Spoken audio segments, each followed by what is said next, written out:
Bonjour, bonjour. Bonne année à tout le monde.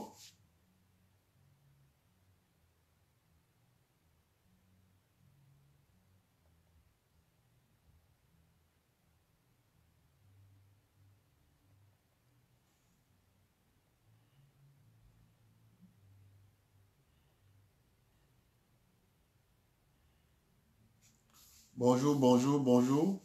Bonne année à toute la famille.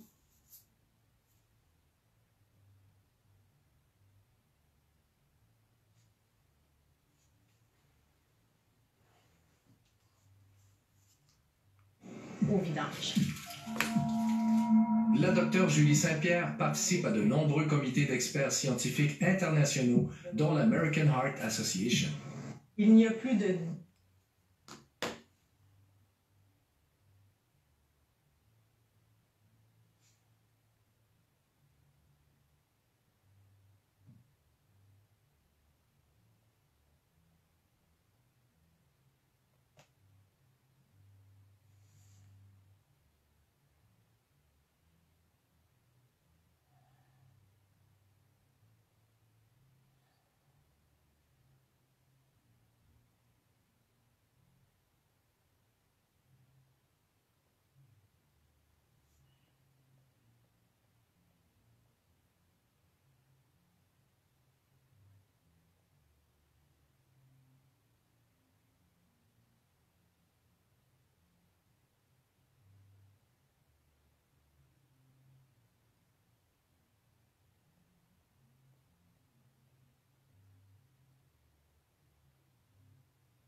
Bonne année à vous tous.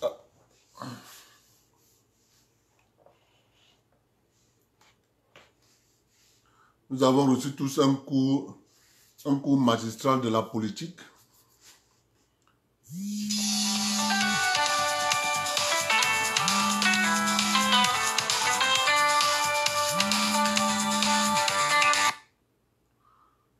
Nous avons reçu tous un cours magistral de la politique d'un vieillard. Un soi-disant vieillard, d'après certains Camerounais,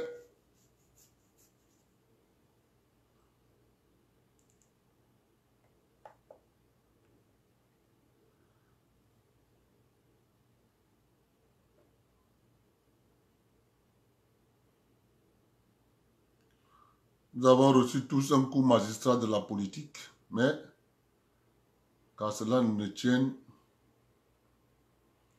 nous connaissons tous ce qu'est notre pays. Nous allons continuer à faire ce que nous connaissons faire, tout en soutenant notre président de la République, parce que, vous savez, il est difficile quand tu es dans un pays et que les gens ne te comprennent pas. C'est ce que vit le président. Je vais commencer par le 7e sujet. Le 7e sujet, c'est ils veulent affaiblir nos États avec l'aide de certains compatriotes. Je vais vous expliquer ce qu'on appelle l'affaiblissement d'un État. Eh bien, voyez-vous, je vais commencer par les grands donneurs de... Ce ne sont pas les grands, je vais commencer par les pays d'Europe. Je vais aller en Asie. Et je vais revenir en Afrique. Il faut planter le décor ainsi pour qu'on se comprenne.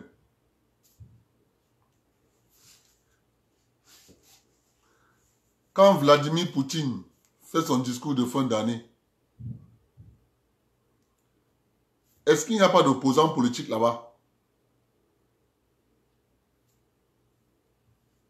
Je passe.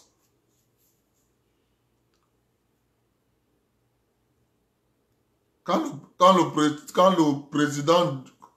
premier ministre de l'Autriche fait son discours de fin d'année, il n'y a pas des opposants là-bas? Il y en a. On passe.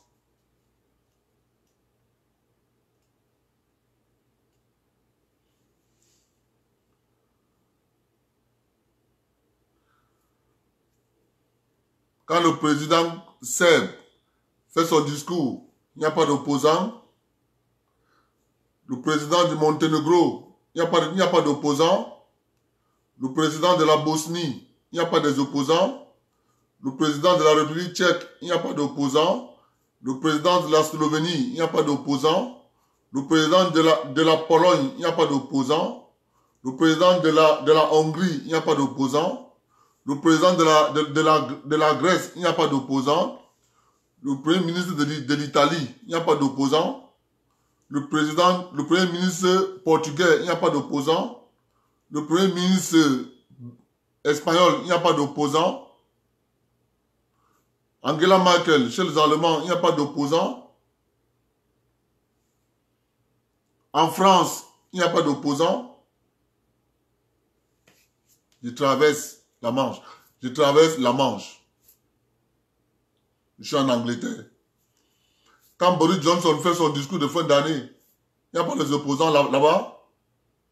Il n'y a pas le Parti travailliste. Il n'y a pas le parti de Nigel Farage. Je traverse l'Atlantique. Quand Trump fait son message de fin d'année, il n'y a pas les opposants.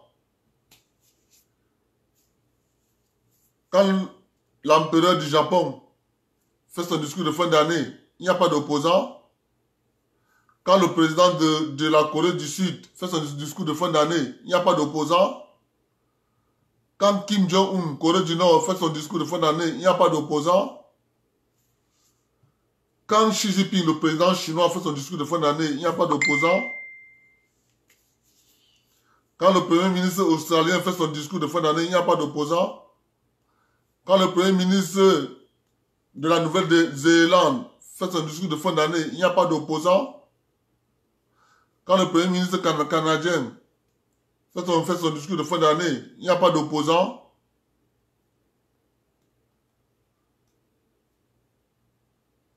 Rentrons en Afrique. On rentre en Afrique. Pays pauvre, très endetté, ils n'inventent rien. Même la copie, ça les dépasse. Maintenant, commençons par le célèbre pays qu'on appelle le Cameroun. Observez une chose. En 1990, il y avait les opposants, non? Oui. Quand le président de la République faisait son discours de fin d'année, il reconnaissait que oui. Il reconnaissait que oui. Malgré que nous sommes dans l'opposition, c'est le président de la République. Personne ne parlait. Tout le monde disait c'est la fin de l'année. C'est lui qui incarne la nation. Il a le droit de prendre parole. John Fundi était là. Ndamjoya était là. Samuel Iboa était là. Amélie Biole était là. Gustave Osaka était là. Tous ceux dont vous connaissez, ils étaient là, ils vivaient. 92, 91, pareil. 92, pareil. 93, pareil. 95, 14, 15, 16, 17, 18, 19, 2000. 2001, 2002, il y avait les opposants au Cameroun? Oui.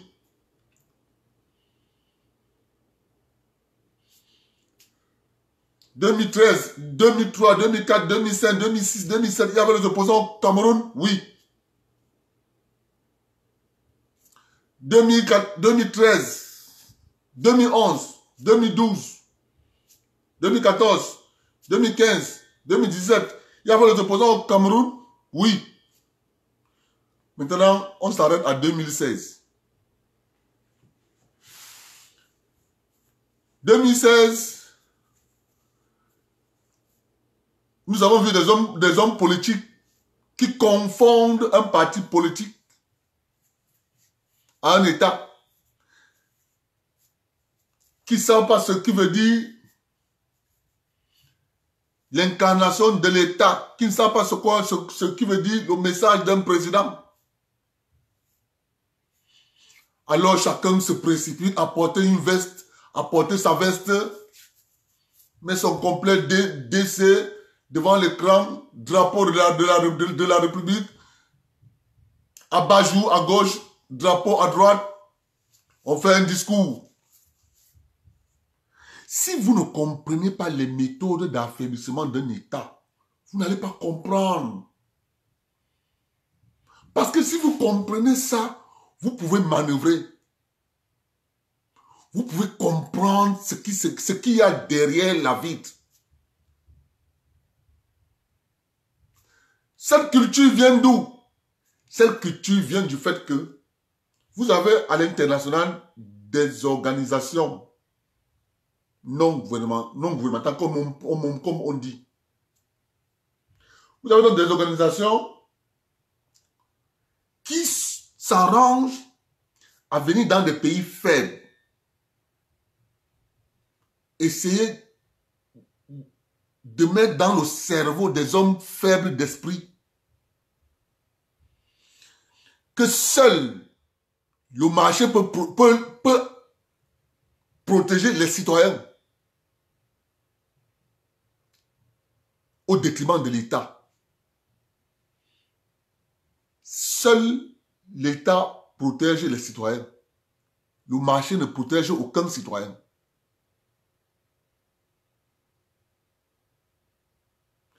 Résultat de course. Alors vous voyez en 2016, des gens ont passé 2011, les ONG, matraquage de cerveau, matraquage de cerveau. C'est pour ça que je vous dis toujours, quand vous voyez un événement, essayez de reconstituer l'événement étape par étape. Quand de démission du gouvernement en 2000... s'il vous plaît, quand de démission du gouvernement en quelle année? Il a fait 8 ans au gouvernement, l'élection c'était en 2011. Donc on peut dire la démission du gouvernement en 2011, parce qu'il a fait 8 ans là-bas.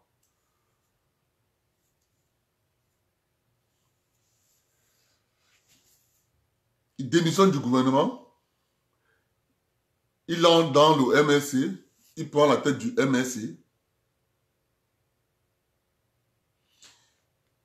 Les fins d'année, il ne fait pas de discours de fin d'année. 2012, il ne fait pas de discours de fin d'année. 2013, il ne fait pas le discours de fin d'année. 2014, il ne fait pas le discours de fin d'année. 2015, il ne fait pas le discours de fin d'année. 2016, il ne fait pas le discours de fin d'année. Lui et son fils jumeau. Parce que ce que vous ne connaissez pas. Parce que quand je parle, les gens me disent qu'Abdel, non. Cabral Libi et Kamto, c'est deux fils jumeaux. J'aime pas souvent trop parler de Cabral Libi. Mais moi, je parle des faits. Quand je mets les faits sur la table, chacun tire sa conclusion. Et c'est ça où c'est souvent compliqué. Parce que quand tu opposes aux gens les faits, tu es inattaquable. Je dis bien, quand tu opposes aux gens les faits, tu es inattaquable. Paraît-il, quand tu es un opposant politique, tu peux te lever et dire que le président c'est qui? Je ne dois pas suivre son discours. Moi, j'ai les militants. Moi, je peux parler. On appelle ça la défiance affaiblit un État. Je vous dis comment ça marche, les amis. Et ces gens vont nous trouver sur leur chemin. Je ne sais pas pourquoi ils se gênent. Hein. On sera là. Mon frère, moi j'appelle les chats. Cabral Libi et Kamto, ce sont les enfants jumeaux. C'est pour ça qu'il ne faut jamais oublier l'histoire. C'est pour ça qu'on vous a entretenu pendant près de 20 ans avec des chaînes de télévision à vous cacher l'histoire, en vous empêchant de parler, de voir quelque chose et de pointer cette chose du doigt. C'est ça qu'on appelle les techniques d'affaiblissement d'un État. Quand vous voulez affaiblir un État, on utilise ces techniques en disant tout est galvaudé, rien n'est sérieux, tout ce qu'on fait, oh, c'est quoi, c'est rien du tout. Ce sont les techniques d'affaiblissement d'un État. Tout ça a été organisé. Il y a un livre de la CIA que je cherche. Tout ça est dedans. Occuper le peuple à la fête, à jouissance. C'est de ça qu'il est question. Du coup, 2016, lors d'une émission télé, lors d'une émission radio d'une télévisée, c'était une émission télévisée à Equinox Télévision. L'émission était diffusée sur la seule chaîne de Equinox Télévision. Le journaliste présentateur s'appelait Sam Séverin Ango. Alors Sam Séverin Ango lance lors de cette émission, Cabral Libi sera candidat à l'élection présidentielle. Tout le monde voit un jeune Camerounais se lancer à la course, à l'élection présidentielle. Les gens sont contents, les gens disent waouh, mais c'est un jeune. Moi j'adore refaire l'histoire. Parce que quand tu refais l'histoire, tout le monde peut démêler les chevaux. Tout le monde, même un enfant de 3 ans. Alors Sam sera angolan, Cabral Libi sera candidat à l'élection présidentielle. Alors, tous les jeunes Camerounais sont contents de voir qu'un jeune peut se lancer. Mais Sam Séverin Angola ne l'a pas lancé pour rien. Ça vient de quelque part. Ça vient de la cuisine de la CIA. Avec les agents que tout le monde connaît, qu'on appelle Christophe Fomonion. Moi, j'adore refaire l'histoire. Parce que quand tu refais l'histoire, à ce moment-là, on joint les bouts, on commence à restituer maintenant l'histoire. Quand Sam Séverin Angola lance, l'idée au départ, c'est Cabral Libi jeune, il va se lancer, il va haranguer les foules, à la dernière minute, se rattacher à Maurice Kamto. Mais sauf que Cabral Libi, il est jeune.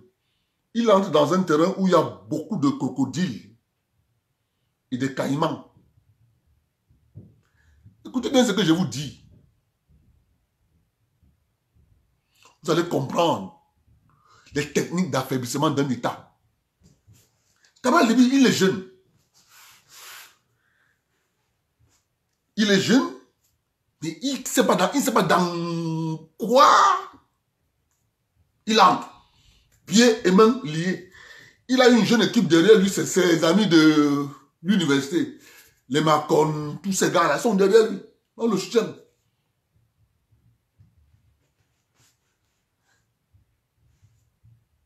Parce que quoi? Si vous ne refaites pas l'histoire, vous n'allez pas comprendre les acteurs, c'était les qui.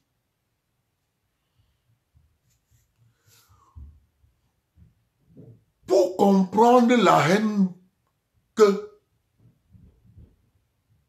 les gens de la télévision, des talibans, vous, à Cabral Libi aujourd'hui, pour comprendre la haine, je répète, pour comprendre la haine que vous, la télévision taliban, Equinox, a contre Cabral Libi, écoutez ce que je vous dis là.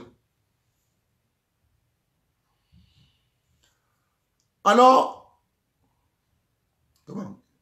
il y a des stratèges au RDPC. Je dis bien, il y a des stratèges. Parce que ce que vous ne connaissez pas, les gars là, ils ont des stratèges. Les gars qui n'ont que pour but de réfléchir sur l'environnement politique au Cameroun. Là, faites-leur confiance.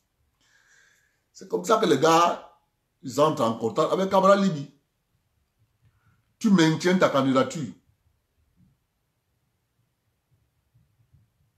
Est-ce que les gars là, ils ne souffrent pas, hein? Ils te disent juste que tu maintiens ta candidature. Résultat de course. Il faut modifier le calendrier de Cabral Libi qui était prévu au départ qu'il allait haranguer les foules et se joindre à Kamto. Son calendrier commence à se... Ce n'est plus le calendrier d'origine. C'est pas grave. Il commence à polir le discours. Nous allons aller au primaire avec l'opposition. Or, quand tu sais que c'est mon joueur, donc quand tu ne peux pas s'intéresser, écoutez-moi bien,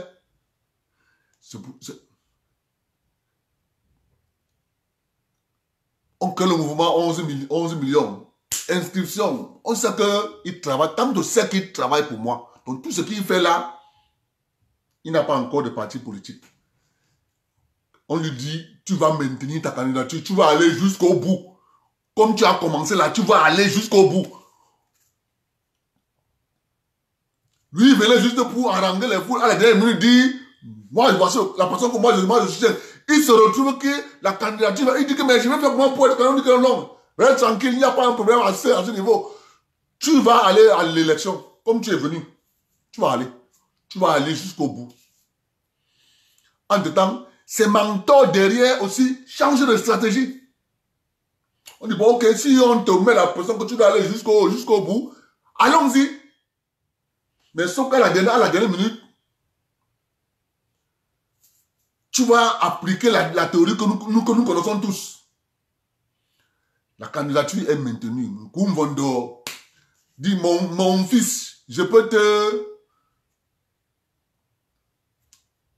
te soutenir. Hein. Moi, j'ai un conseil municipal là, tu peux prendre ma candidature. Je suis sûr. Ça, c'est une analyse personnelle. Je suis sûr que les géostratèges du RDPC ont dit en groupe, donne-lui, soutiens le petit là.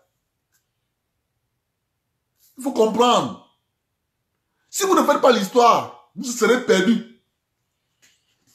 C'est comme ça que l'affaire cuit. Quand l'affaire cuit, on dit donc il faut aller aux élections. Akeremouna se rallie au professeur Kamto.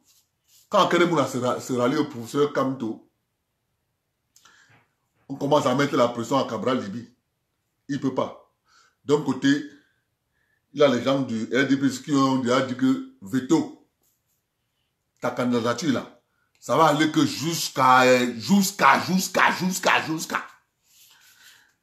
Et pour le King sort avec un communiqué, oh, Cabral Libi a dit d'aller au secrétariat général de la présidence prendre l'argent chez M.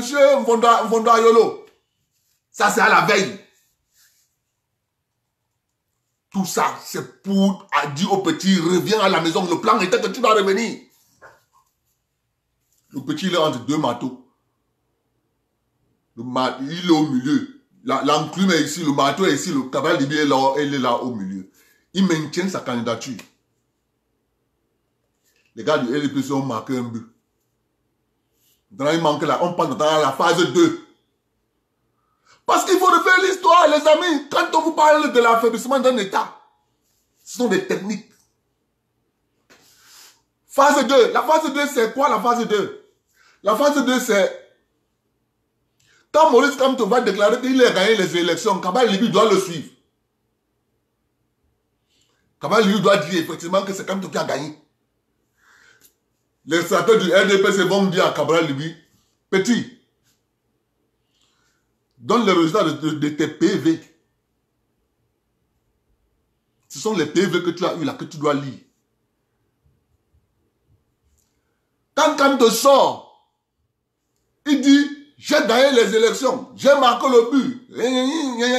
Le président sortant doit organiser la passation du pouvoir. Le même jour, Cabral Libi sort, j'ai gagné les élections. Je vous dis le même jour. Le même jour, Cabral Libi sort, direct Facebook, j'ai gagné les élections. Sortez, protégez votre vote. Nous avons gagné les élections. Le RDPC va nous voler les élections. J'ai gagné. Ça finit. La cocotte, bou. Il descend à STV, Djibita Tongo. Qui a gagné les élections? C'est un candidat de l'opposition. Là, il n'est plus dans j'ai gagné. Il dit maintenant, c'est un candidat de l'opposition. Les amis, c'est parce qu'on m'a interdit de mettre les vidéos. J'allais vous mettre les déclarations de Cabral Libi depuis la déclaration de Sam Séverin Ango. C'est Kinos. J'allais vous mettre les déclarations de Kamto. Vous allez voir que c'est les enfants jumeaux. Comment on m'a interdit de mettre ça en parlant, mettre encore les vidéos? C'est pour ça que je parle avec la bouche. Parce que moi, j'ai les vidéos. Du début, la première déclaration de Sam Séverin Ango, j'ai. Quand on t'a à Cabral Libi le micro, j'ai dit, mais j'ai toutes ces vidéos. Mais je ne peux pas mettre ici. Sinon, Atana et Pascal vont commencer les problèmes. Donc, je parle ça comme je vous explique là pour que vous compreniez. Ceux qui veulent comprendre, tout ça c'est sur YouTube. Allez prendre YouTube, mettez Cabral Libi du début jusqu'à la fin. Vous allez comprendre ce que je vous dis là. Et vous prenez Kamto. C'est les enfants jumeaux. Résultat de recours.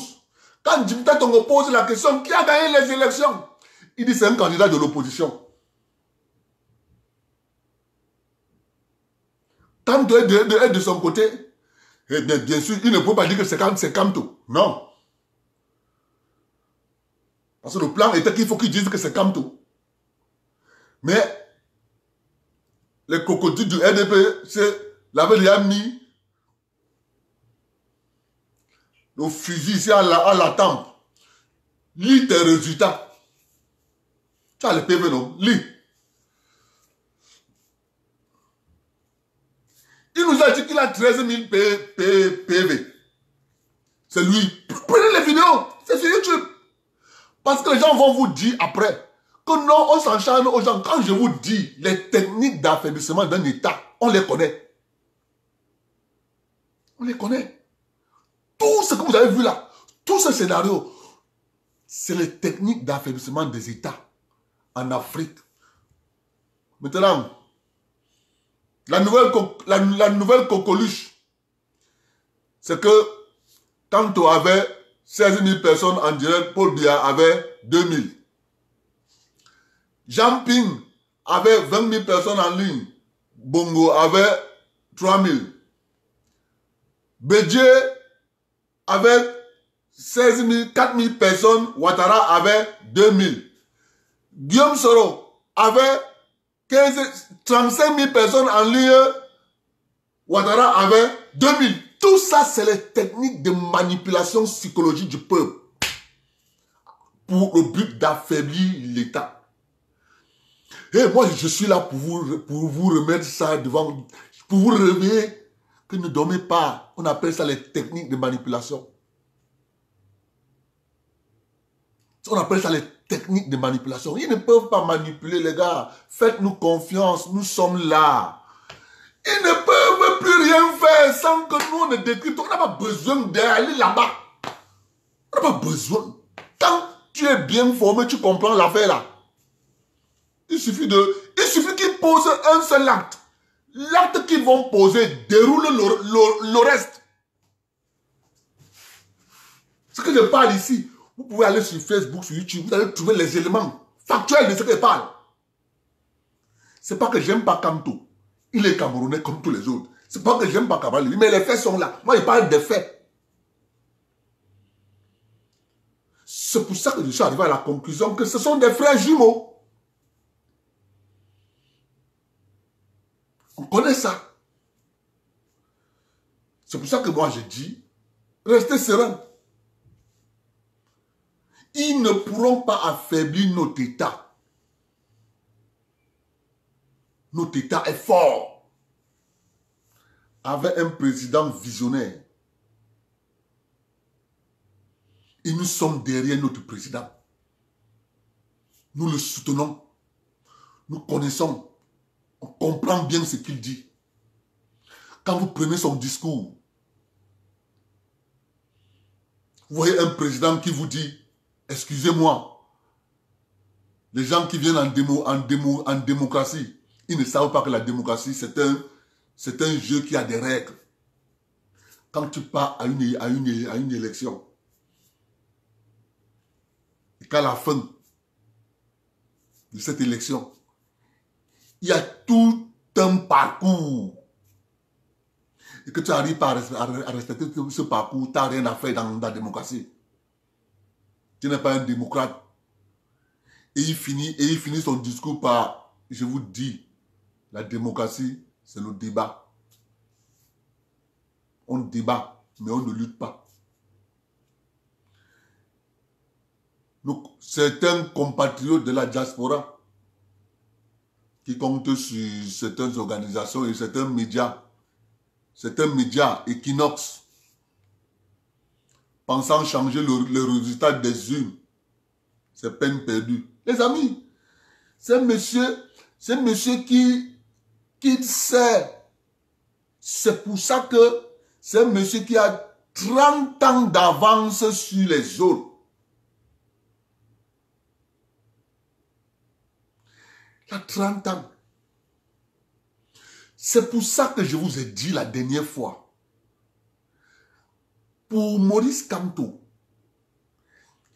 tout ce que vous voyez, qu'ils vous disent, oui, vraiment, j'ai fait ci, j'ai fait ça. Non. Maurice Kamto est cohérent avec lui-même. Il n'y a aucun Camerounais qui peut nier que l'économie camerounaise est entre deux groupes. Premier groupe, les Peuls. Deuxième groupe, les Bami. Ce sont ces deux grands groupes qui tiennent de main de fer l'économie camerounaise. C'est là-bas où se trouvent tous les enjeux. C'est là-bas où se trouve le retrait de Maurice Kamto. Parce que les enjeux financiers sont énormes. Tout le monde sait comment on rend des hommes d'affaires camerounais riches.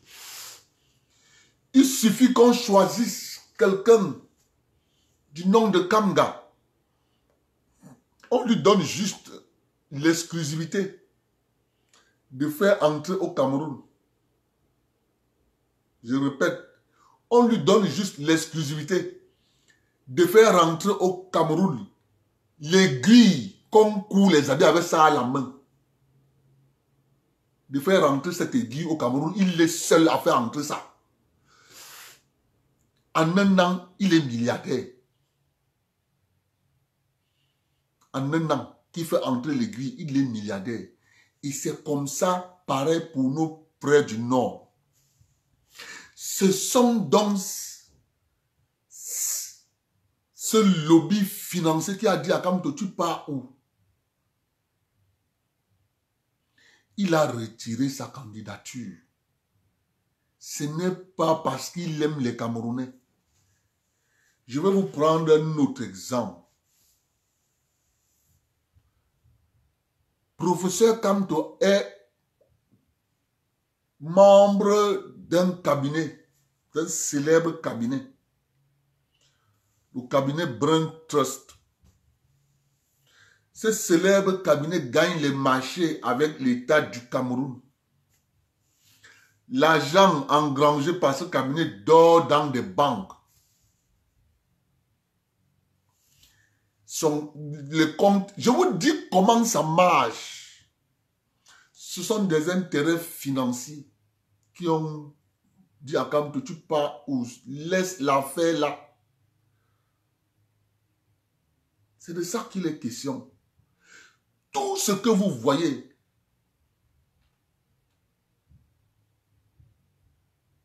au Cameroun là, tout ça, ce n'est que de la distraction.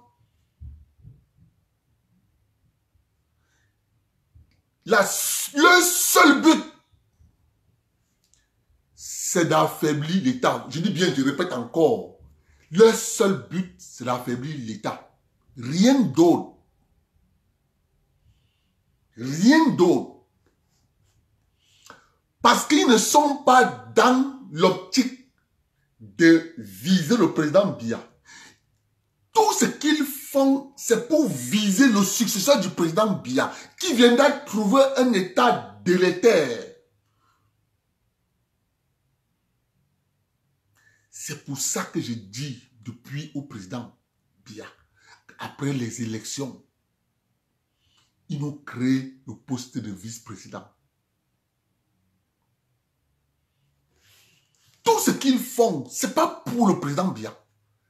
Ils sont en train de préparer l'après-président Biya. Ils préparent le terrain pour l'après-président Biya. C'est de ça qu'il est question. Et c'est pour ça que nous nous disons qu'il faut que le président Biya anticipe en nous créant le poste de vice-président. Dès que les élections finissent là, il nous crée le poste de vice-président. À ce moment-là, ils vont s'intéresser à savoir qui sera vice-président. 2020 fini. 2021, le président Biya nous sort le vice-président. Il choisit parmi ses enfants. Excusez-moi.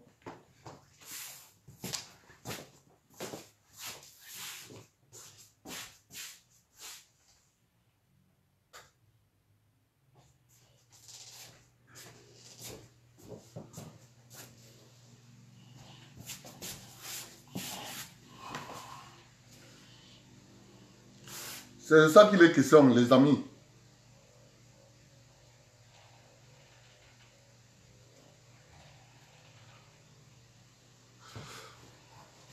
Tout ce que vous voyez là, les gens, ce qu'ils font, c'est pour l'après-président Biya. Ils sont en train de préparer le terrain. Ils essayent d'affaiblir l'État au maximum. Pour qu'après le président Biya, que le nouveau président, que le président Biya choisira,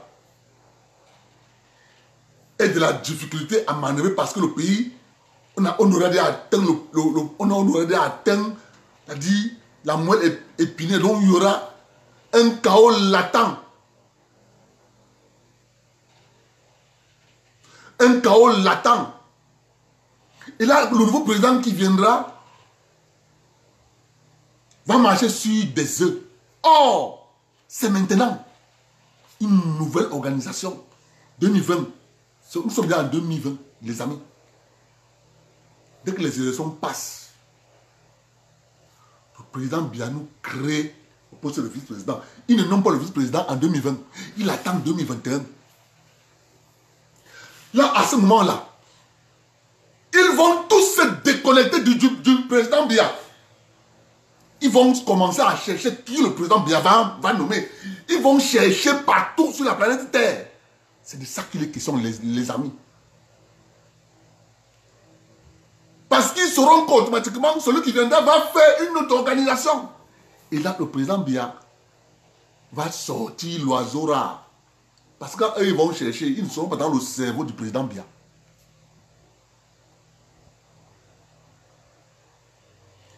Tout ce que vous voyez là dans les réseaux sociaux, ça a pour un seul but, affaiblir l'État. Pour l'après-président Biya, pour que le nouveau président arrive, il trouve un État déjà tellement avec des problèmes. C'est de ça qu'il est question, les amis. Donc restez sereins, nous sommes là.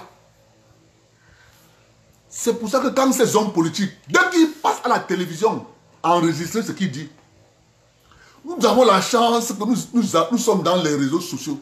Dès que vous voyez, je vous dis, dès que vous voyez un homme politique, partagez ça chez vos amis. À la fin, vous pouvez faire la collection. Vous pouvez recenser tout ce qu'il a dit. Car c'est ce que moi j'ai fait ici. Quand Sam Sevedan avait dit, qu'après il dit candidat, mon frère, j'ai ouvert une page. Dès que je vois dans une télé, je sauvegarde. Je sauvegarde. Quand il y a plus d'une semaine, m'assois, on va me mettre à la joue. Il dit, il parle, j'écoute. Il prend comme tout. Faites l'exercice, c'est enfant jumeau.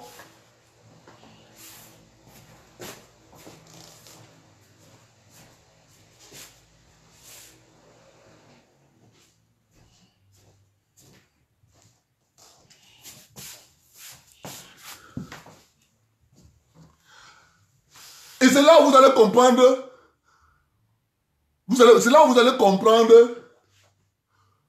pourquoi il a choisi d'aller à Batibo. Vous savez bien que Fomoyon est le président de Batibo. Mais il ne pouvait pas aller à Manfé. Il ne pouvait pas aller au Libé Alem. Il ne pouvait pas aller à Tombel. Il ne pouvait pas aller à Kumba. Comment ça s'appelle encore l'endroit là à Kumba? Ah, c'est un nom là. Il ne peut pas aller là-bas. Il est allé à Batibo parce que Batibo, c'est le fief de Fomognon. Coûte que vaille, on sait qu'il sortira là-bas en sécurité. Mes amis, quand vous connaissez l'histoire là, vous vous asseyez, vous comprenez. Il n'y a pas besoin de souffrir. Les amis, nous sommes là. Ils vont souffrir avec nous. Ils vont commencer à fuir les médias. Vous allez voir. Ils vont commencer maintenant à rester qu'à faire des posts. Je vous dis, vous allez voir. Je vous annonce, hein, ils vont commencer à fuir les médias. Quand on tend le micro, il dit non, il ne parle pas. Parce que c'est ça que nous on attend. Je vous dis, faites l'exercice. La première vidéo, c'est Sam Severin Ango. Et qui est notre télévision. Vous, à partir de là, maintenant, là, vous commencez à suivre. C'est ça que moi, je ne rêve pas. Je vous dis, soutenez le président Biya. Eh bien, je vais répondre à monsieur...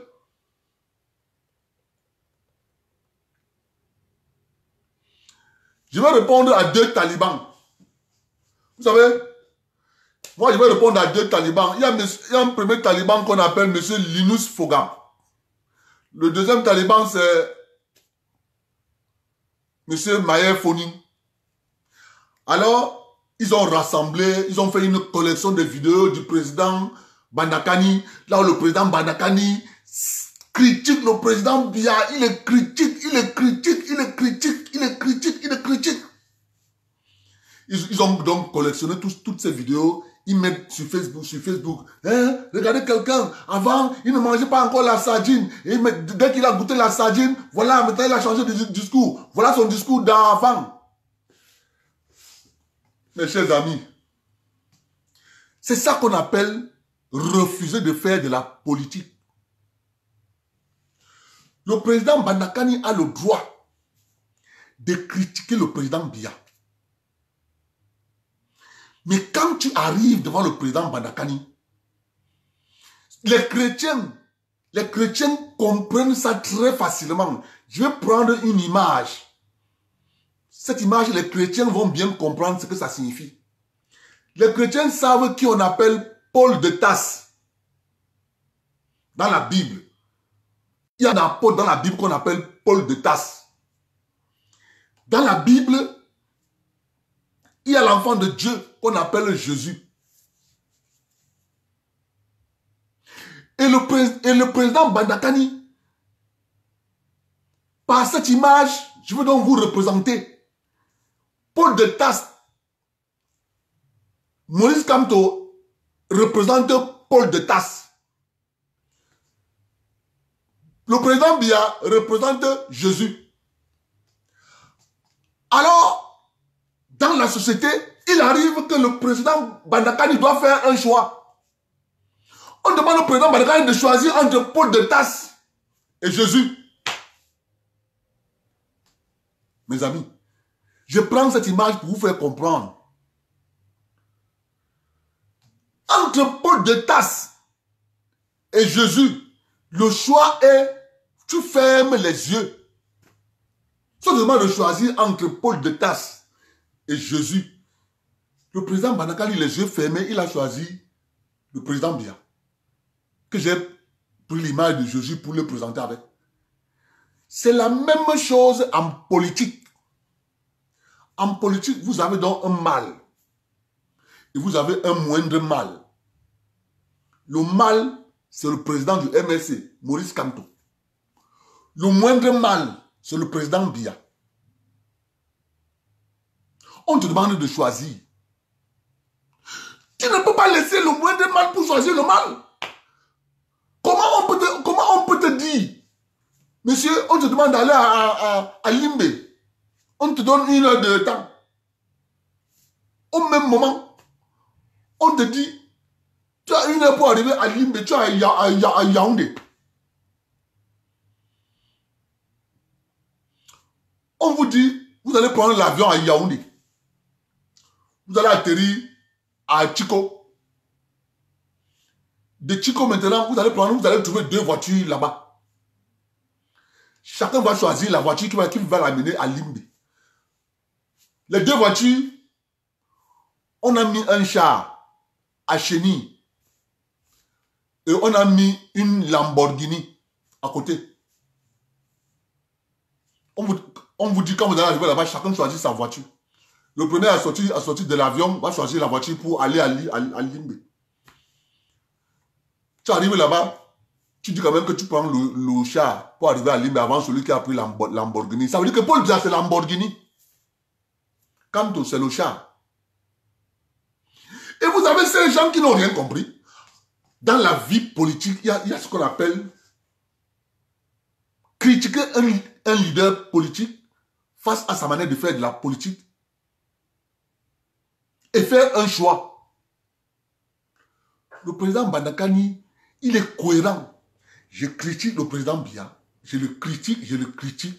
Mais quand il m'arrive de faire un choix entre un mal, le président Biya c'est le moindre mal, mais il y a un mal qui est à côté là, c'est Kamto. On vient me dire de choisir ce mal-là, alors qu'il y a un moindre mal. Non, papa, Retenez ça dans la vie. Ce n'est pas parce que vous détestez quelqu'un qu'il arrive dans la vie qu'on vous demande de faire un choix entre cette personne que vous détestez et quelqu'un d'autre. Vous allez tomber, vous allez entrer tout droit dans le piège qu'est tombé le peuple français. Marine Le Pen, c'est le mal. Monsieur Macron, c'est le moins de mal. Voilà comment ils ont réfléchi. Résultat de course. Comme ils ont choisi le moins de mal, ils sont en route tous les jours. C'est cette clairvoyance qu'a eu le président Bandakani. C'est-à-dire, on appelle ça la maturité politique d'un homme politique. Il a atteint une maturité de faire la différence entre critiquer un homme et détester un homme. Or, vous avez les talibans qui sont dans l'objectif de critiquer et de détester un homme. C'est ça que le président Biya paraphrase en disant « débattons, ne combattons pas ». Parce que ces gens n'ont rien compris. Ils n'ont rien compris. C'est pour ça que je dis encore, je ne sais pas, le président Biya, il va nous manquer, ce monsieur, ce vieillard va nous manquer à tel point que, mon frère, quand il fait un discours comme le discours qu'il a fait, il dit que, oh, vraiment, il va lire ça même pendant 2 mois. Il va lire ça pendant 2 mois. Parce que, quand il parle, les mots qu'il utilise dans l'intérieur, tu comprends, quand tu comprends le mot, c'est en profondeur. Tu ne sais pas.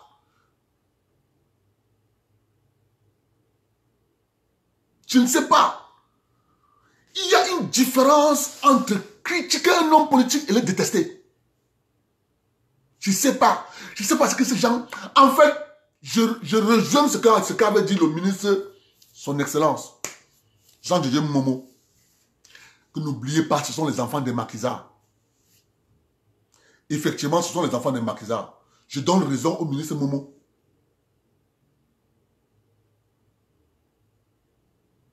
Je lui donne raison aujourd'hui.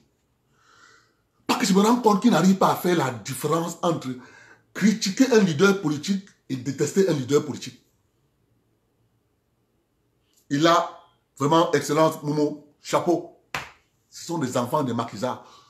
Si vous prenez les actes de naissance de tous ces gars, vous allez voir qu'ils sont nés tous en Banga, à Manjo, à Loum, à Penja, à Molon, à Baribakem, à Ndungue, à quartier 1, à quartier 2, à quartier 3. Vous allez trouver 80% sont nés là-bas. C'est les enfants des maquisards. Le ministre Momo, il a raison. Quant au président Bandakani, continuez à être clairvoyant. Quand il vous arrive de critiquer le président Biya, critiquez le président Biya. Mais quand il vous arrive de faire un choix, faites votre choix en votre âme et conscience, parce que vous connaissez faire la différence entre critiquer un homme politique et détester un homme politique. Vous êtes un grand président. Nous passons. Je n'ai pas parlé du Grand Nord, mais je vais un peu parler du Grand Nord. Parce que depuis que je parle, mes amis du Grand Nord me disent Abdel, tu nous as oubliés. Bonne année à vous tous encore pour une deuxième fois. Ça, la partie de... Comme nous sommes déjà là en janvier, là, je vais faire les directs pour la campagne législative. Je vais faire l'exception. La seule exception que je vais faire, c'est que je vais battre campagne pour le président Bandakani dans la commune de Douala 2e. C'est l'exception que je vais faire. Je vais battre campagne pour le président Bandakani pour Douala 2e. Parce que je sais ce que le président Bandakani, j'ai son programme pour la mairie, pour la commune de Douala 2e. Et c'est ça que je vais dérouler pour faire sa campagne. Parce que c'est le seul homme politique qui m'a montré que je peux critiquer un homme politique, mais je peux faire un choix politique. Il critique le président Biya, mais quand il arrive de faire un choix, il dit que non, le président Biya est mieux que celui-ci. Et pour ça, moi je vais l'aider à prendre la mairie de Douala 2.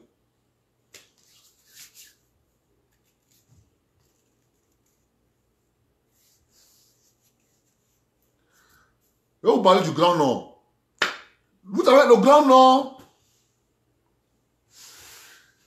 Ce sont des Camerounais dont le premier président fut un enfant de ce territoire. Il y a eu des hauts et des bas dans notre alliance qui est l'axe nord-sud. Il y a eu des hauts et des bas. Ça fait en sorte que des enfants qui n'ont pas compris ce que c'est que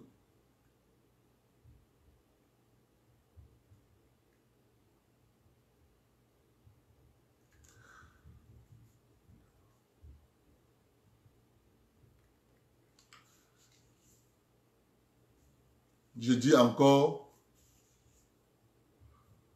même si là, nos frères du Grand Nord, actuellement,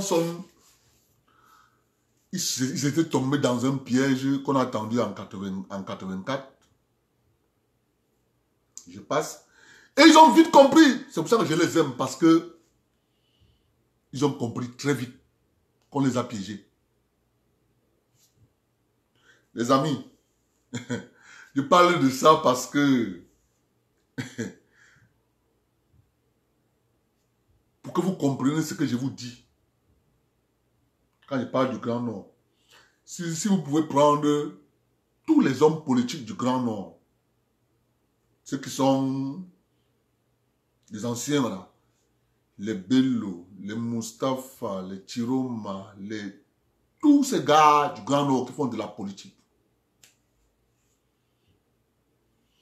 vous allez comprendre qu'ils savent en eux-mêmes qu'ils avaient été trompés en 84. C'est dans les mots.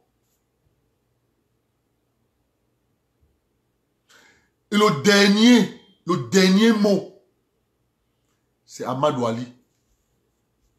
Le dernier mot. C'est pour ça que je leur dis une fois de plus.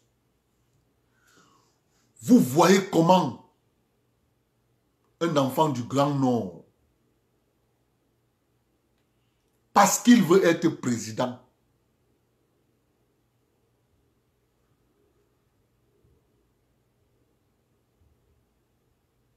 il sous-traite. Je dis bien, il sous-traite.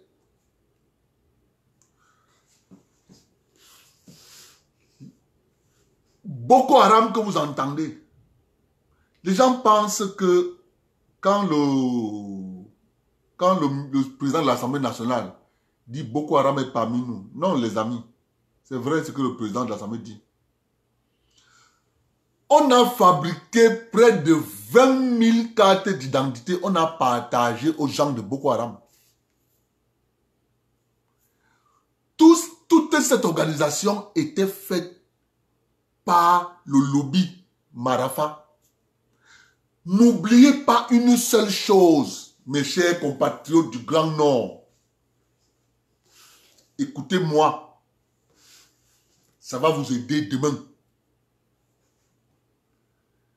Au Cameroun,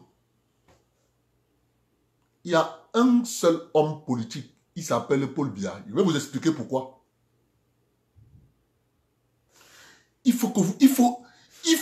Parce que si vous ne comprenez pas ça, quelqu'un viendra encore vous tromper.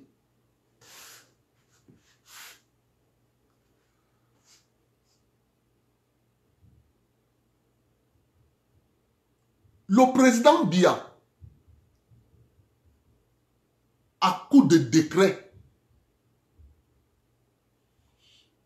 te prend pour vous faire l'historique. L'homme qui présente le président Biya, M. Marafa, paix à son âme. Le premier ministre, M. Ayatou.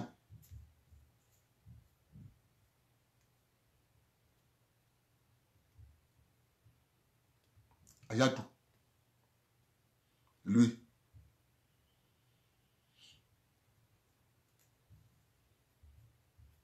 C'est lui. Donc, à coup de décret, À compter d'aujourd'hui, M. Marafa est nommé conseiller, inspecteur général aux impôts, conseiller, à coup de décret. À coup de décret, le président Biya te nomme, il te nomme, il te nomme, il te nomme. Tu changes de statut dans ta région. On commence à t'appeler élite. Mes chers amis, il faut comprendre ce que je suis en train de vous dire. Un homme politique, c'est celui que le décret n'a pas fabriqué. John Fundi est un homme politique. Bandakani est un homme politique. Ndamjoya est un homme politique. Cabral Libi est un homme politique. Ameni Biele est un homme politique. Gustave Issakapé à son âme est un homme politique.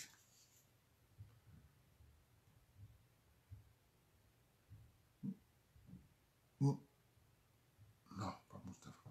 Chiroma est un homme politique.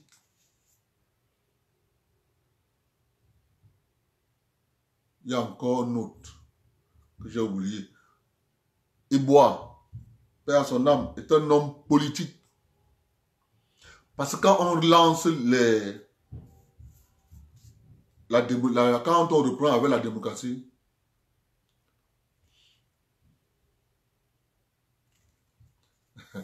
bien d'homme, tu ne peux pas débattre avec moi. Bien d'homme. C'est pas la web TV. Si c'était la web TV, j'allais te prendre en ligne. J'allais te donner les... Tu sais, ce que je parle ici là, tu peux rentrer comme nous, tu peux vérifier. Tout ce qu'on appelle élite, on les appelle élite pourquoi? On les appelle élite parce qu'ils ont bénéficié d'un décret signé de la main de M. Biya.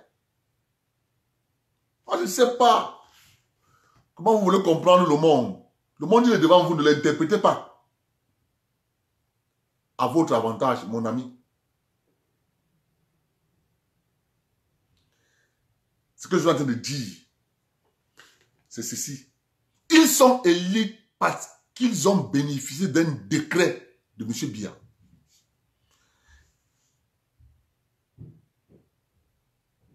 C'est de ça qu'il est question, mes chers amis. Alors, vous avez des... Cabral Libi a le mérite. C'est là son mérite. Il n'a pas bénéficié d'un décret pour être homme politique. Tu comprends? Il a ses mérites.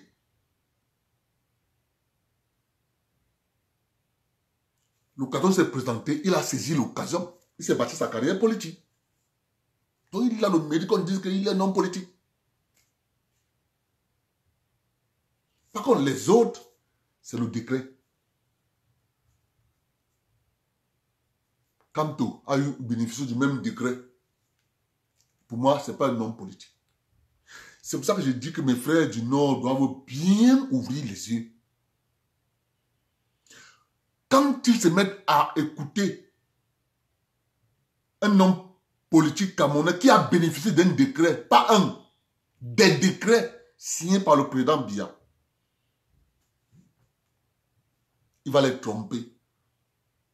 Et je rends un vibrant hommage ici aux jeunes Camerounais qui se sont constitués en autodéfense pour défendre leur territoire et défendre la République. Il y a parmi eux qui ont perdu leur vie. Mais moi, je veux dire une chose à ces élites du Nord Cameroun. Comprenez une seule chose. Le temps est venu pour que vous changez de logiciel. Et je dis aussi à mes frères du Nord, la politique d'avant, c'est fini. Je sais que ça sera compliqué parce que d'après l'histoire du Grand Nord du Cameroun, il y a eu un mariage incestueux entre la religion musulmane et la culture Peul. Les deux sont confondus. On ne sait plus qui est quoi, qui est qui. Nous comprenons ça parce que ça date depuis les razzias arabes. Parce que le nom que vous entendez, Maroua, Maroua vient des Arabes. Maroua, c'était une ville où on coupait les mains. Tu refuses de t'islamiser, on coupait les noms. Et c'est le coupeur, c'est le chef de cette brigade qui s'appelait Maroua. Donc, la ville a gardé le nom. Elle a un peu muté, mais le nom c'était Maroua. C'était à l'époque des razzias arabes. Donc, ce mariage incestueux avec la culture Peul et la religion fait que les enfants là-bas respectent trop les aînés.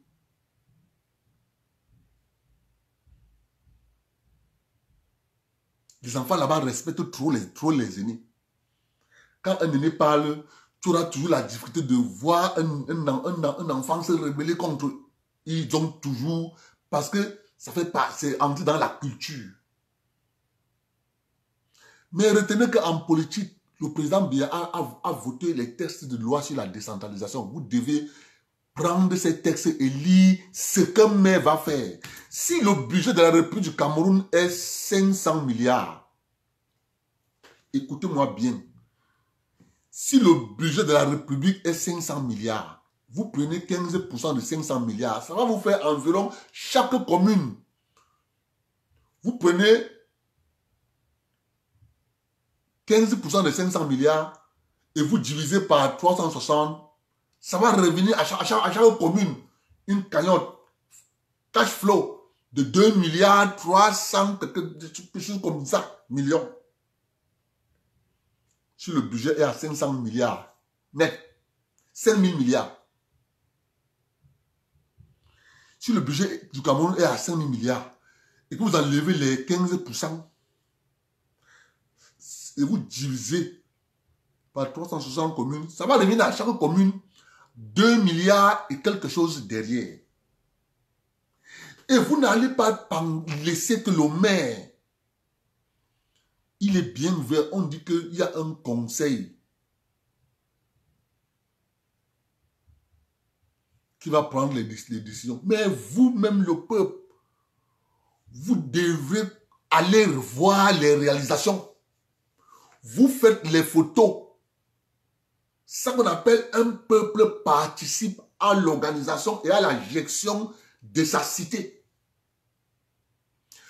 Parce que vous n'allez plus attendre quand je vois les choses. On dit à l'heure actuelle, si le président Biya voulait à tout faire pour qu'on crée la digue route pour les inondations à Maga, des gens, les mêmes élites ont passé le temps à détourner l'argent, À l'heure actuelle, il va falloir, pour que le président vienne le faire, il va falloir une dotation spéciale. Parce que ça va revenir à la commune de faire la digue route. Et le peuple doit comprendre que les choses ne seront plus comme avant. Vous devez vous intéresser parce que vous avez trop du respect de vos aînés. On ne vous demande pas de les insulter. En tout cas, pas moi, je ne peux pas vous demander ça. Mais je veux seulement que vous vous intéressez aux nouvelles lois sur la décentralisation. Parce que si vous pensez que vous allez continuer à respecter vos aînés, comme vous le faites, ils vont continuer à venir vous mettre un pont en bois. Après, ils viennent vous dire, votez-moi. Je vous dis encore, une élection a pour but de consacrer un individu. Par contre, la mairie peut changer la vie de tout le monde dans la commune. Si le maire et les populations sont en harmonie pour organiser la vie en société. C'est pour ça que j'appelle ici de tous mes voeux. Dès que vous voyez un homme politique du Nord, la première question que vous devez vous poser, est-ce qu'il a bénéficié du décret du président Biya? S'il a bénéficié du décret, ce n'est pas un homme politique. Ce n'est pas un homme politique. Si tu veux être un homme politique, reste au RDPC. Parce que tu as bénéficié du décret du président Biya, reste là-bas. Reste là-bas. Tu ne peux pas bénéficier du décret du président Biya. Après, tu vas dire que non, j'ai mal. Pareil comme les Pendé Koka. Il est conseiller du président. Il donne les mauvais conseils au président. Après, il va dire que non, il n'y a pas un bon pilote dans le code PIC. C'est le même genre, comme les Pendé Koka. On fabrique l'avion, il dit que non, le constructeur a mal fabriqué l'avion. C'est pour ça qu'il n'arrive pas à bien piloter.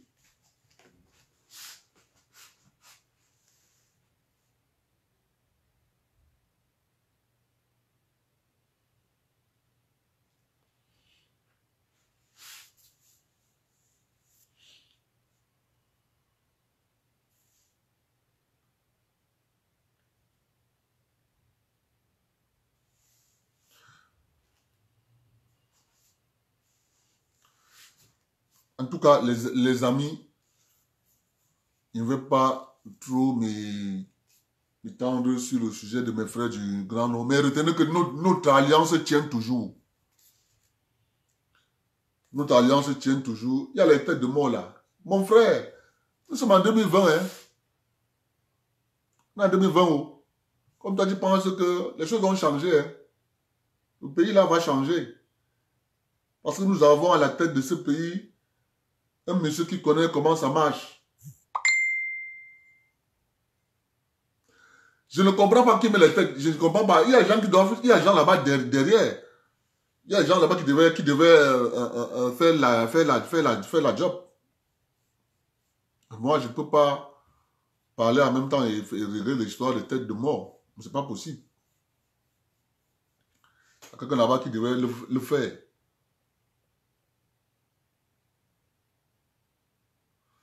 Donc, je m'arrête là pour...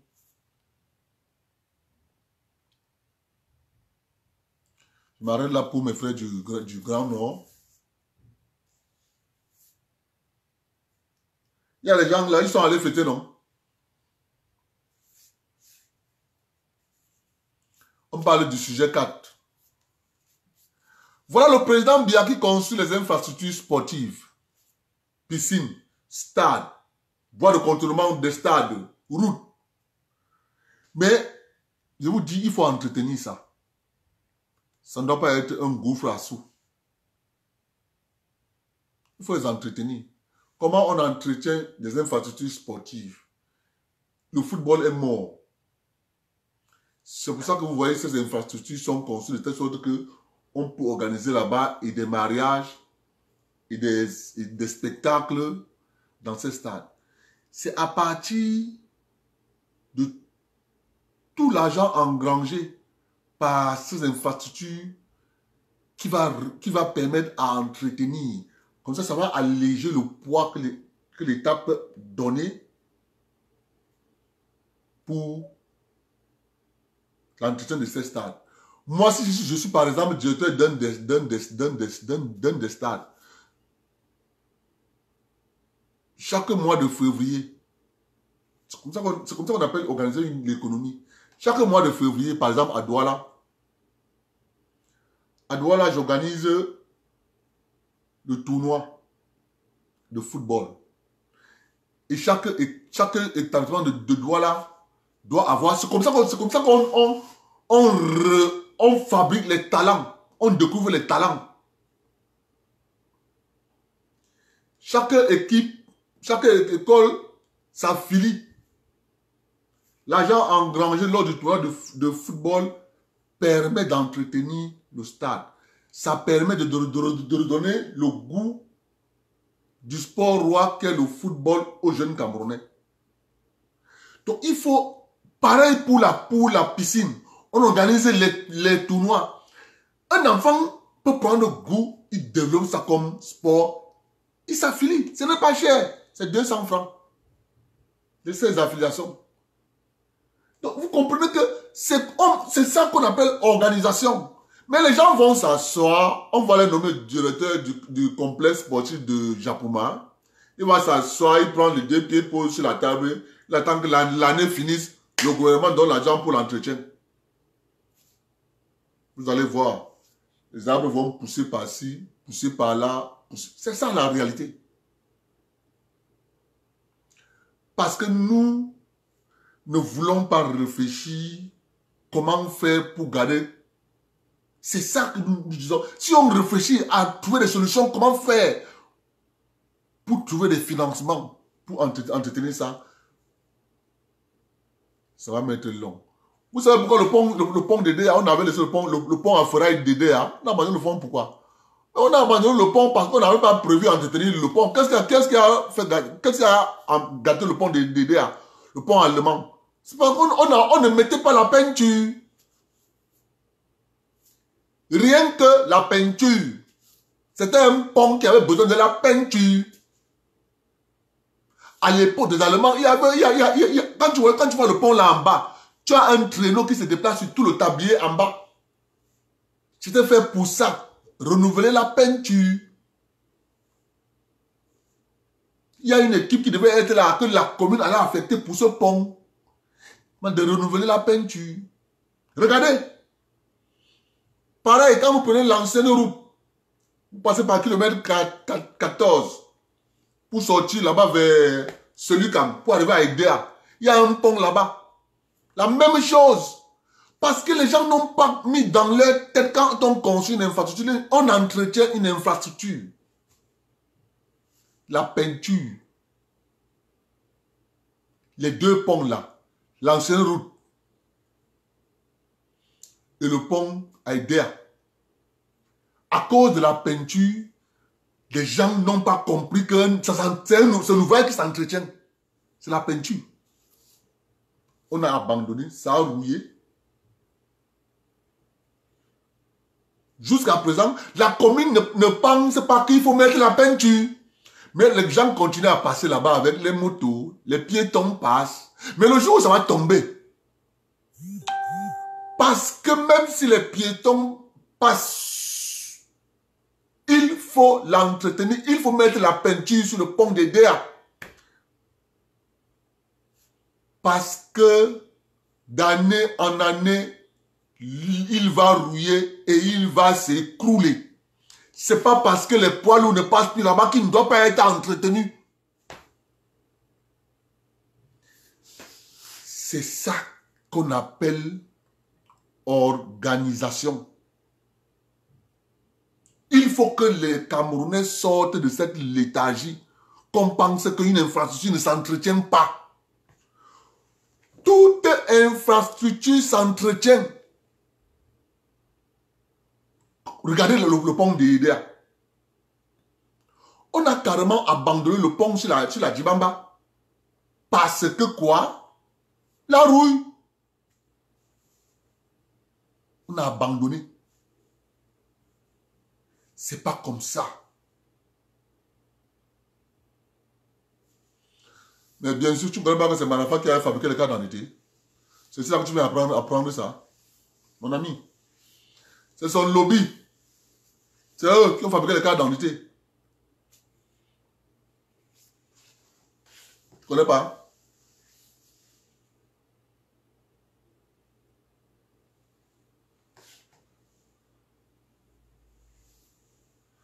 C'est de ça qu'il est question, les amis.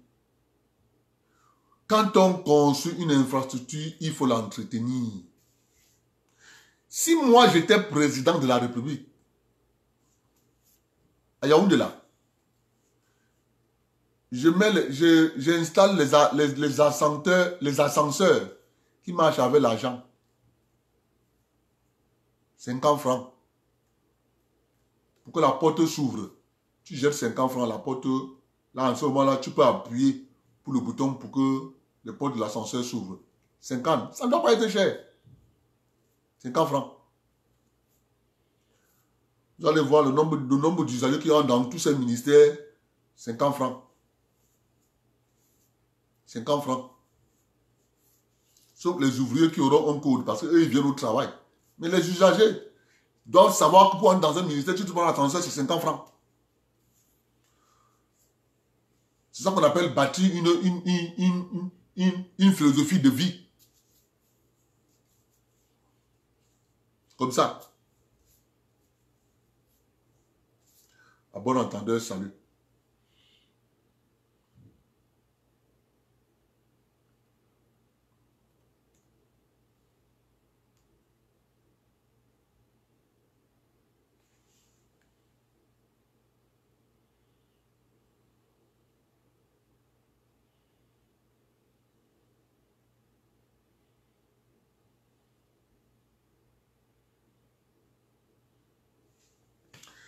Maintenant, je vais parler du troisième sujet. Peuple du centre, du sud, de l'est, du littoral. L'heure n'est plus à l'endormissement. Depuis 70 ans, le réveil est là. Nous avons l'occasion unique de nous reconstruire.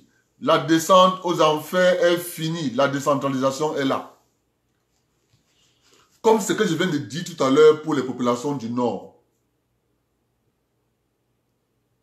Mes chers amis, nous sommes ici. Nous connaissons tous qu'au Cameroun, il y a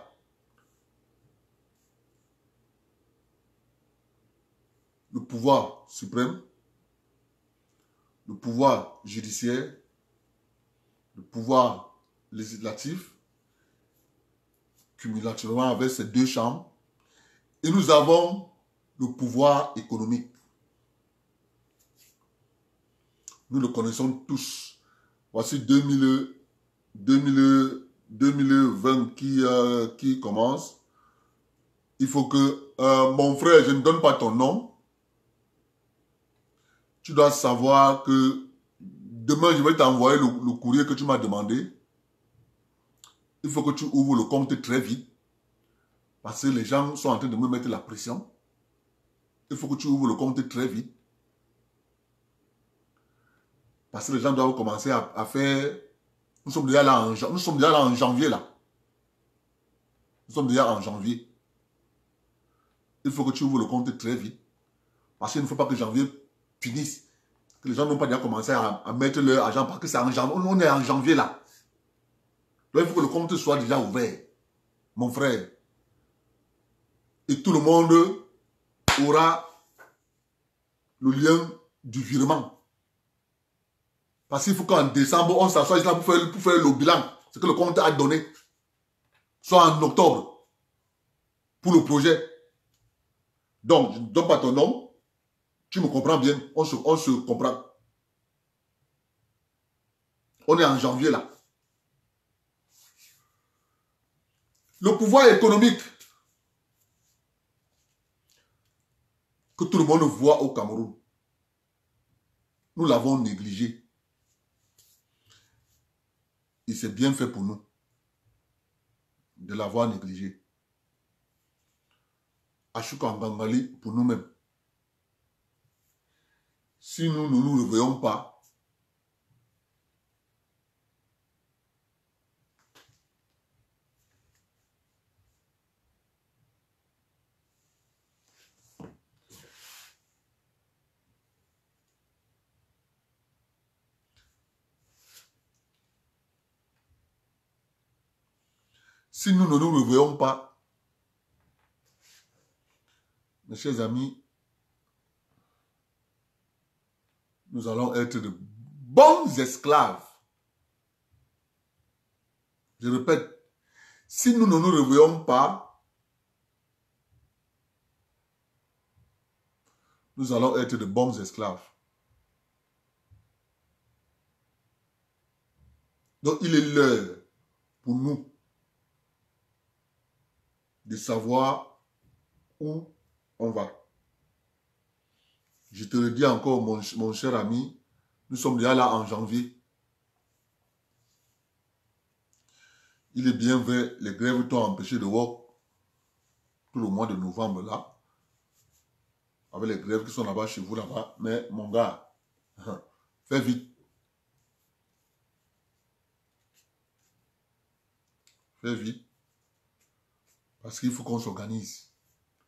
Tu vas entendre demain là qu'on est au mois d'octobre. On sera au mois d'octobre. Comme les blagues.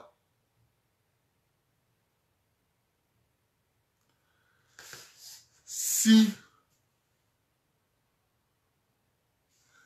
ouais, Pierre Ndom, est-ce qu'il faut d'abord que je sois le porte-parole du gouvernement?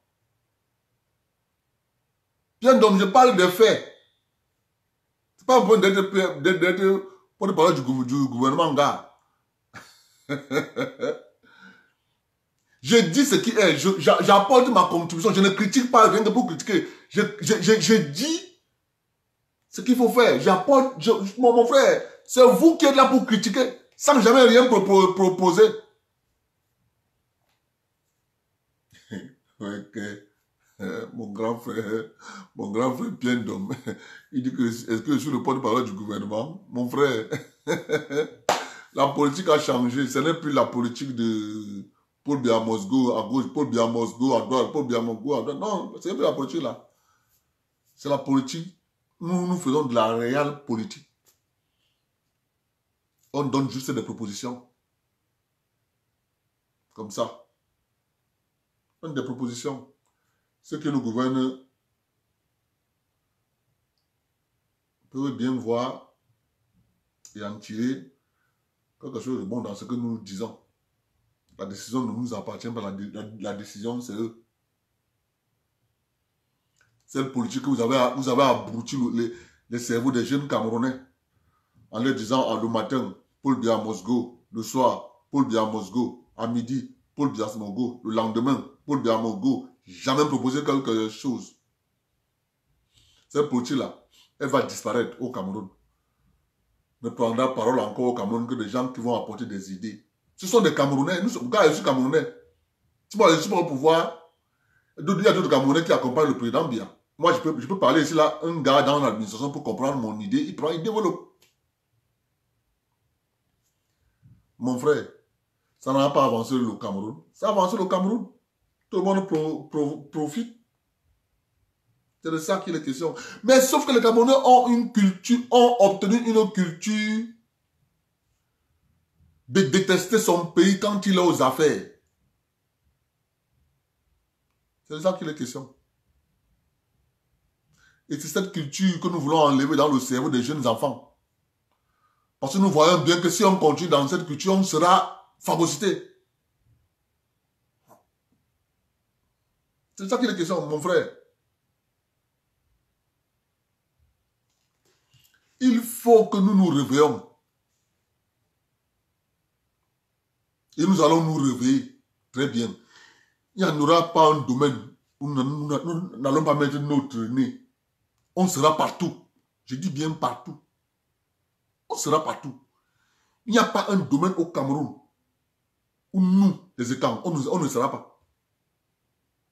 On sera partout. Et la diaspora a la solution. Je vous dis ça tous les jours. Je dis qu'on sera partout. Hein. Hôtel, banque, école, premier cycle, second cycle, primaire, université, banque, industrie, on sera partout.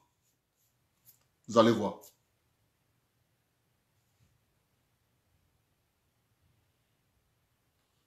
On sera partout. Aucun endroit ne va nous échapper. Aucun.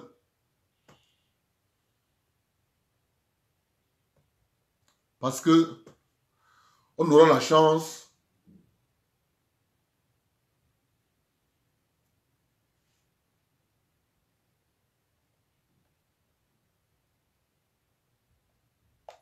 on aura la chance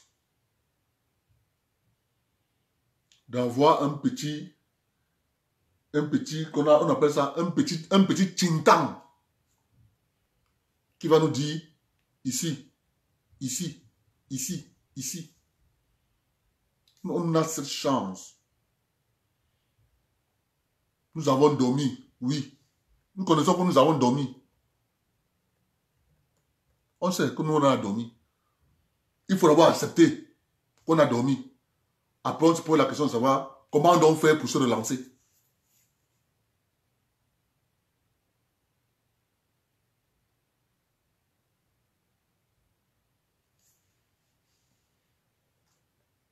C'est ça qu'il est question, les gars.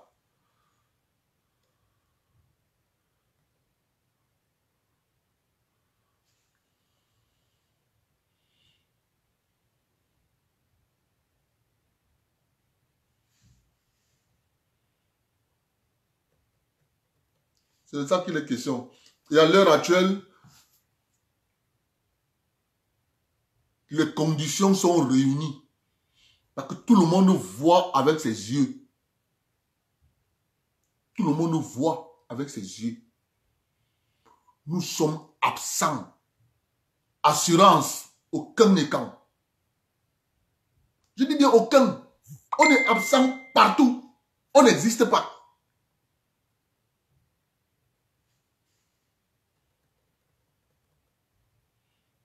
Il est donc temps.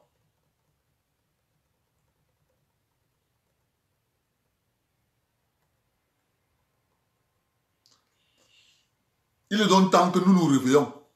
Et on ouvre les yeux. C'est de ça qu'il est question, les amis. Parce que si nous n'ouvrons pas les yeux, mes amis, on est mort en guerre. On est mort en guerre. Et c'est là devant nous, hein. La façon qu'on nous traite, vous-même vous voyez. Mais c'est fini le comportement de ne pas dire la vérité. Tu vois quelque chose, dénonce. Parce que c'est ça qu'on a implémenté depuis plus de 40 ans. Vous empêchez.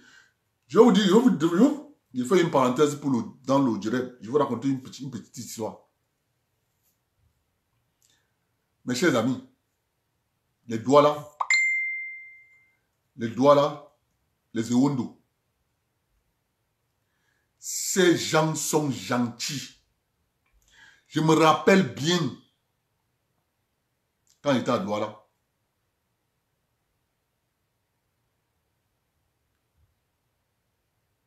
tu voyais, Douala n'était pas encore ce que Douala est là. À l'époque, quand on venait en vacances à Douala, Douala se limitait à Aquanor. Le bus tournait là à Aquanor. Le bus tournait là à Aquanor. Là où le bus tournait.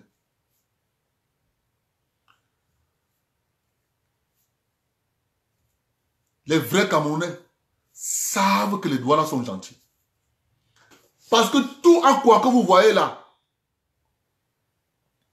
il y a des gens là-bas qui n'ont pas acheté le terrain. Il y a des gens là-bas qui ont donné le terrain à titre de location. C'est pour ça que vous allez voir beaucoup de maisons là à quoi là, sont en carabote, à l'intérieur, dedans là. Quand tu es là à bureau de transport, il y a plein de maisons là en carabote. Tout ce monde-là sont en location de terrain. Mais aujourd'hui, quand on entend le discours, comment on insulte ces gens, mais c'est pas possible. J'ai manqué quelle phase? Tu étais voisin d'une maman Douala. Quand elle a préparé chez elle, elle va venir te donner. Même si tu es son locataire. Je ne comprends pas. Je vous dis les choses que moi j'ai vécues. Moi j'ai vu. Demandez, moi j'ai aussi, j'aime mon oncle. Mon oncle me dit, il a fréquenté à Bonabéry. Il louait à Bonabéry. J'ai une maman Douala. Parfois, ce sont les mamans Douala qui préparaient venir leur donner à l'époque. Les années 60, les années 74, 78, mon oncle me dit qu'il a vécu comme ça. Ce sont les mamans Douala qui préparaient lui manger. Et quand ils voient comment on traite les Douala aujourd'hui, on dit qu'ils sont méchants, ils sont paresseux, ils sont ceci, c'est pas possible. Que moi je suis grand, ce que je suis aujourd'hui, c'est le maman Douala à Bonabé qui m'ont nourri. Il y a quelque chose qui les a échappé, ils ne comprennent pas. Donc, vous voyez, et c'est la même chose à Yaoundé. Moi, je me rappelle quand on était petit à Yaoundé, on quittait un Fokada. On partait à Mimboman.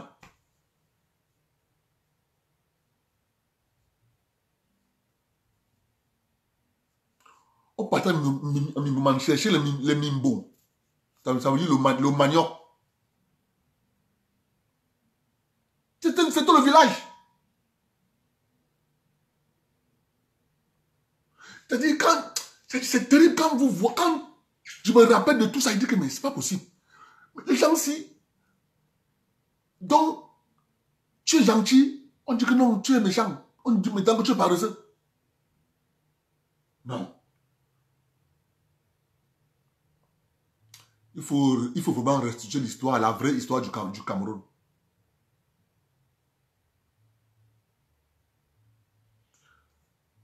Tu habitais chez un père Wondo, il ne peut pas manger chez lui sans qu'il ne t'appelle. Je parle toujours, moi j'ai grandi là à Philanthrope, derrière le collège Montesquieu. Notre maison était là derrière.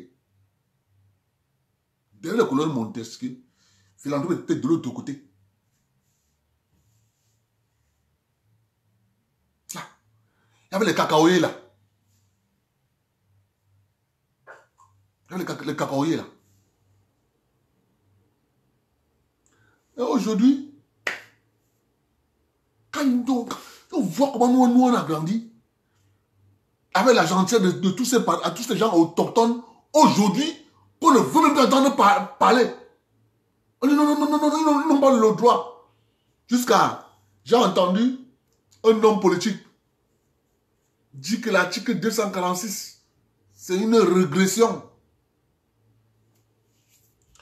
Moi, j'ai posé mes questions, personne ne m'a encore répondu jusqu'à présent. C'est-à-dire, je ne sais pas. C'est pour ça que je suis content du président Biakou, vous ne pouvez pas savoir. Parce qu'il faut protéger les Eondo. La ville les a envahis. Ils n'ont même plus là enterrer les morts. Les gars de Mvok, là, vont enterrer les gens où? Gars, il faut les protéger. Pareil avec les Douala. Il faut les protéger. Non. Il faut les protéger. On ne peut pas laisser ça.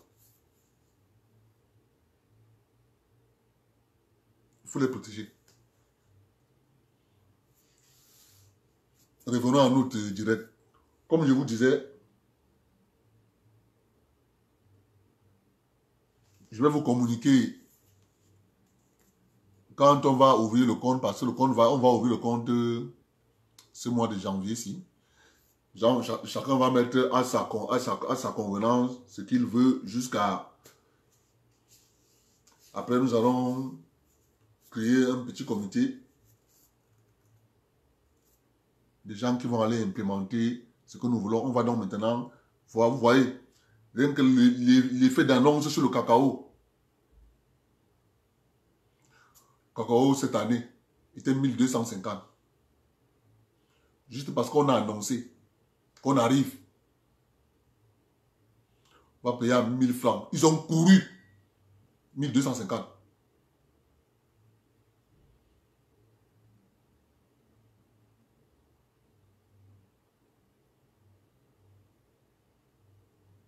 C'est de ça qu'il est question, les amis.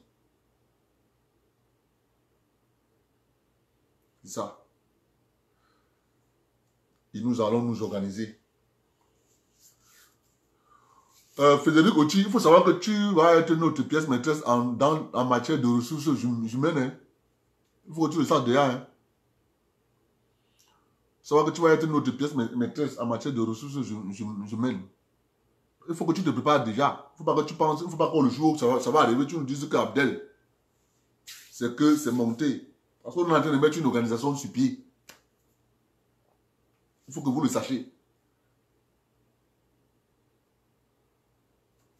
Quand on parle comme ça, parce que nous n'avons pas seul, Henri et moi, la science infuse. Nous voulons, nous on peut juste apporter des idées. Mais nous voulons entourer par des gars qui ont des têtes bien faites là. Il y a des gars qui sont des architectes industriels qu'on aura besoin. Je sais que dans notre plateforme là, il y a les architectes industriels. Je pense que quand on va vouloir implémenter une entreprise de farine, il va falloir contacter un architecte industriel. Il est là parmi nous. Celui qui va nous dire, il faut ça, il faut ça, il faut ça, il faut ça, il faut ça, il faut ça, il faut ça. Parce que lui, c'est son travail. Un architecte industriel, c'est ça. Quand tu dis à un architecte industriel, je veux créer une entreprise pour fabriquer les voitures, il va te dire ce que tu auras besoin pour que ton usine soit fonctionnelle. C'est une fierté pour nous d'avoir un gars comme ça parmi nous. Parce que Dieu seul sait les projets qu'on a. Dieu seul sait. Et nous allons réussir. Mon frère, je me décourage jamais. Jamais de la vie. Quand je commence à dire que... C'est pour ça que ne dites jamais à votre enfant qu'il est paresseux. Ne dites jamais que c'est dur. Dès que tu prononces une phrase, c'est dur. La phrase est liée avec les petits neurones électroniques, les électrons qui sont dans ton cerveau. Dès que tu as prononcé la phrase, c'est dur, ça bloque ton cerveau. Ton cerveau a enregistré que tu as dit que l'histoire là est dure, c'est fini. Il a bloqué. Par contre, quand tu habitues ton cerveau, je vais y arriver. Je vais y arriver. Le cerveau continue à réfléchir. Le cerveau s'ouvre. Ça continue à chercher à trouver une solution. Mais dès que tu as dit que c'est dur, c'est fini. Tu as déclenché l'endormissement du cerveau. C'est comme ça que ça marche. C'est le corps humain. C'est la bouche. C'est ça qu'on dit qu'au commencement était la parole. Les gens prennent ça, le commencement était la parole, ils viennent vous lire la Bible, ils viennent interpréter ça bibliquement. Moi, j'interprète ça dans le sens de la vie. Au commencement était la parole. Dès que tu sors la parole, c'est en relation avec ton cerveau. C'est dur, c'est dur, c'est dur. Le cerveau est bloqué. Le Cameroun est dur, tu ne te bats pas. Parce que tu as dit que le Cameroun est dur, ça te rend, ton cerveau te bloque, tu deviens paresseux. C'est ça la vérité, les amis. Au commencement était la parole. C'est ça que ça signifie. Vraiment, bonne année à vous tous. Santé, prospérité dans tout ce que nous allons engager. Dieu nous donne la force d'accomplir tout ce que nous voulons faire. Dieu nous éloigne de toute cette division qui nous ont détruits pendant près de 70 ans. Si tu as un problème avec ton frère et que tu trouves que si je lui parle de ça maintenant, peut-être il est fâché. Attends, toi, une semaine, 2 jours, tu devrais lui voir, mon frère. Je n'ai pas été content, tu m'as parlé comme ça. Tu vas voir, quand vous êtes deux, il va te comprendre. Mais quand tu le reposes en public, il faut commencer à voir dans l'esprit, on ne repose pas le frère en public. On repose le frère derrière. C'est ça, les amis. Pour ceux, passez une bonne nuit. Bonne année à vous tous. Oui, mon frère, Paul Camp de Fautepont, moi j'ai une émission, même le 31 décembre. Je dois être là. C'est ma mission, Paul Camto. Même le 31 décembre, je suis dans mon direct. Ouais, Paul Camto Fautepont. Même le 31 décembre, je suis dans mon direct. Ya, toi aussi. Tu peux pas te reposer.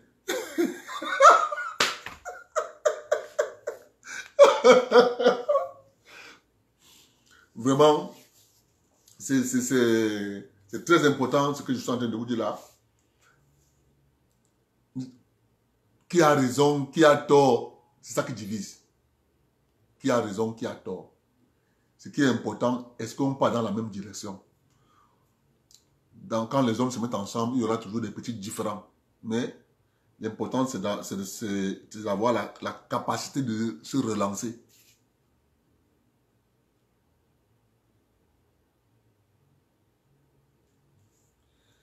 Je vous remercie et bonne nuit à vous tous et bonne année. Mais veuillez le meilleur.